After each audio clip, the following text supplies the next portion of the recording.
যারা আপনাকে মিথ্যা অপবাদ দিয়েছে তাদেরকে একটা ধন্যবাদ দিয়ে দিবেন, এবং যারা আগামীতে আপনাকে মিথ্যা ব্লেম করবে এদেরকেও একটা অগ্রিম ধন্যবাদ দিয়ে দিবেন। কারণ এই মানুষগুলো আপনাকে মিথ্যা ব্লেম না করলে এদেরকে আপনি আজীবন আপনই ভাবতেন, এদেরকে আপনি আপনার কল্যাণকামী ভাবতেন, এদেরকে আপনি আপনার সবচেয়ে কাছের মানুষ ভেবে আরও ধোঁকা খেতেন।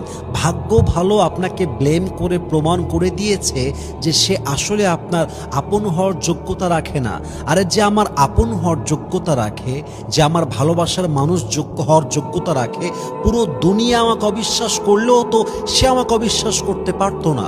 পুরো দুনিয়া আমাকে ব্লেম করলেও সে তো আমাকে ব্লেম করতে পারতো না, বরং সে আমাকে ব্লেম করে আমাকে অপবাদ দিয়ে বুঝাই দিয়েছে অন্যদের মতো সেও আমার আপন মানুষ হওয়ার কোনো যোগ্যতাই রাখে না। ঠিক কিনা বলেন?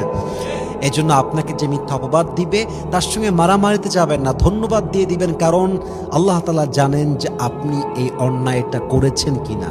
যদি আপনি পবিত্র হন, যদি আপনি সে অন্যায়টা না করেন, অপবাদে আপনার ক্ষতি তো হবেই না, বরং আম্মা জানা আয়েশা রাদিয়াল্লাহু তাআলা আনহার মতো আপনার সম্মানকেও আকাশচুম্বী করবে এক সত্তা। বলেন সবাই, তিনি কে?